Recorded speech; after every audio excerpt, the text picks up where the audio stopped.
La journée mondiale des personnes handicapées, je ne connais pas son histoire, mais je peux seulement imaginer que si elle a été créée, c'est qu'il y avait besoin de sensibiliser sur la situation des personnes handicapées au regard d'une situation qui probablement n'était pas bonne, et j'ose dire qu'elle n'est toujours pas bonne, même si on fait des progrès.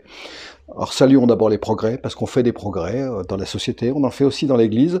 Ce sont ceux de la participation à la vie scolaire, à la vie professionnelle, à la vie sociale et à la vie ecclésiale, où on va mieux qu'avant. Mais le chemin est encore long partout. Et je crois que le devoir qu'on a, c'est d'avoir conscience qu'il y a un enjeu de justice pour les personnes handicapées aujourd'hui, que de pouvoir vraiment pleinement participer à la vie de tous les aspects de la société, dans toutes ses dimensions, et y compris la dimension ecclésiale, sur laquelle, encore une fois, on a fait des progrès, mais il y a encore du chemin à faire, et Ombre et Lumière, la revue de l'ECH, a fait une enquête sur le sujet qui a montré combien, à la fois, il y avait des très belles choses, et à la fois, on pouvait encore beaucoup progresser.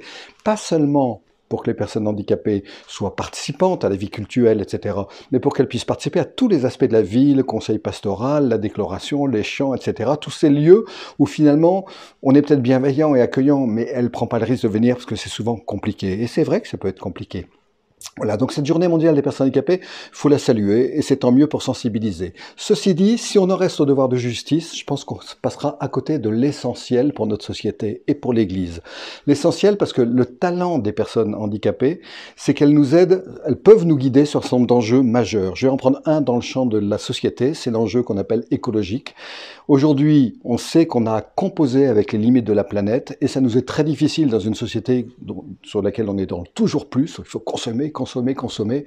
Et ben les personnes handicapées, la limite, elles connaissent. Elles la connaissent parfois douloureusement, au sens où elles y sont confrontées depuis leur naissance, mais en même temps, elles ont appris à composer avec, et elles ont appris à en faire une force, ou elles nous apprennent à en faire une force collective. C'est-à-dire que si on peut s'appuyer les uns sur les autres, cette limite, au lieu d'être un problème, elle devient une chance pour faire grandir la fraternité et apaiser nos cœurs assoiffés, qui au lieu d'aller s'assouvir dans les consommations sans mesure, eh ben, vont s'assouvir dans des relations fraternelles. C'est un vrai enjeu sur lequel on peut progresser grâce aux plus fragiles.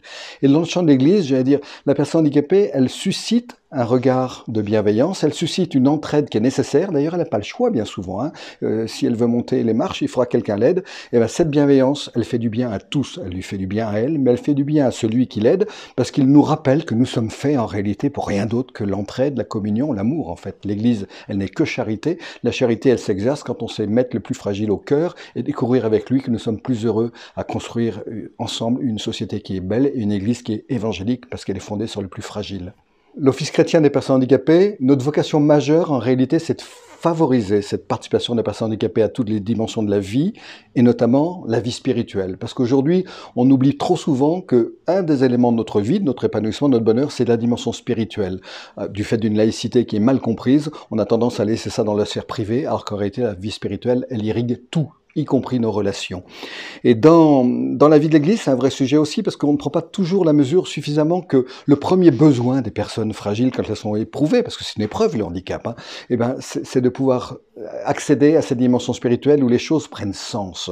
Et là, pour cette journée mondiale des personnes handicapées, l'OCH, on a voulu qu'il y ait une visibilité des personnes handicapées dans le culte, notamment, et donc il y aura une messe à Saint-Germain-l'Auxerrois, ce vendredi 3 décembre à 18h15, que KTO diffusera en direct, et où les personnes handicapées seront là. Elles seront les principales animatrices de cette Eucharistie, juste pour manifester qu'elles sont bien au cœur de l'Église. Et quand elles sont au cœur de l'Église, c'est pas seulement au premier rang. Au cœur étant vraiment dans ce lieu central, eh ben, c'est l'Église qui en est plus belle. Pour nous chrétiens, moi je crois que l'enjeu de cette journée mondiale, c'est de prendre la mesure du chemin qu'il y a à faire, et que ce chemin, c'est pas seulement une réponse politique par des grandes décisions. Bien sûr que ça en dépend. C'est pas seulement une réponse des évêques qui pourront favoriser bien sûr qu'ils peuvent faire quelque chose, mais c'est peut-être d'abord une approche personnelle. C'est-à-dire que si j'ai dans mon immeuble ou dans mon voisinage une personne qui est fragile, j'élargis volontiers le handicap, toute forme de fragilité, une personne âgée, une personne handicapée, oser aller frapper à la porte, oser faire connaissance, oser se laisser interpeller par cette personne qui a avant tout soif d'amitié, comme chacun d'entre nous, et que si j'ose entrer dans ce lien d'amitié, si j'ose proposer le service de dire je reste avec votre enfant handicapé, allez au cinéma, allez au théâtre, vous les parents qui êtes mes voisins, non seulement ces parents sont heureux, non seulement cette personne ou cet enfant handicapé sera heureux, mais vous verrez que nous serons chacun heureux, parce que ce qui nous rend heureux, c'est encore une fois de pouvoir nous donner les uns aux autres, et le talent des personnes qui sont en manque de quelque chose, c'est qu'elle nous rappelle que nous sommes tous en manque de quelque chose et qu'on nous avons besoin de nous donner les uns aux autres. Donc le 3 décembre, osons un petit salut à notre voisin handicapé, même celui qu'on ne connaît pas très bien. On sera peut-être un peu maladroit, mais il vaut mieux être maladroit qu'indifférent.